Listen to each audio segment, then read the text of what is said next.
Bonjour à tous. Dans cette vidéo, nous allons expliquer la notion de force qui se compense. En physique, comme tu le sais, une action mécanique est modélisée par une force.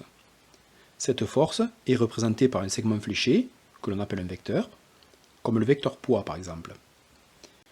Une force a 4 caractéristiques. Un point d'application, c'est-à-dire le point d'origine du vecteur force.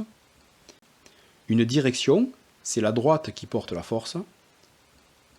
Un sens, vers le haut, vers le bas, à gauche, à droite, c'est le sens de la flèche du vecteur. Et une intensité, ou norme, qui est égale à la valeur de la force en newton. Donc, qu'entend-on par force qui se compense? Prenons l'exemple d'une pierre de curling posée sur la glace. Cette pierre est immobile. Son centre de gravité est le point grand G. Deux forces s'appliquent sur cette pierre. Son poids, vecteur P, et la réaction du support, vecteur R. Ces deux forces ont la même direction, la verticale.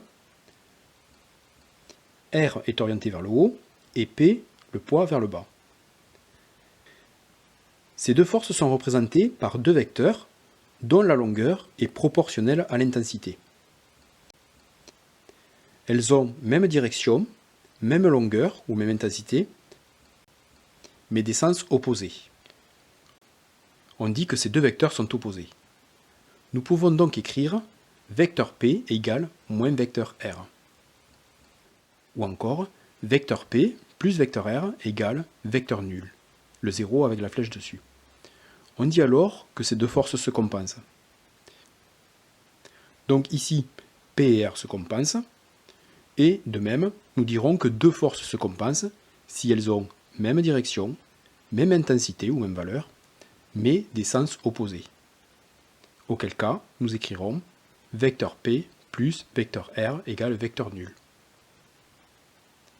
J'espère que cette vidéo t'aura été utile. N'hésite pas à poser une question ou à laisser un commentaire, j'y répondrai.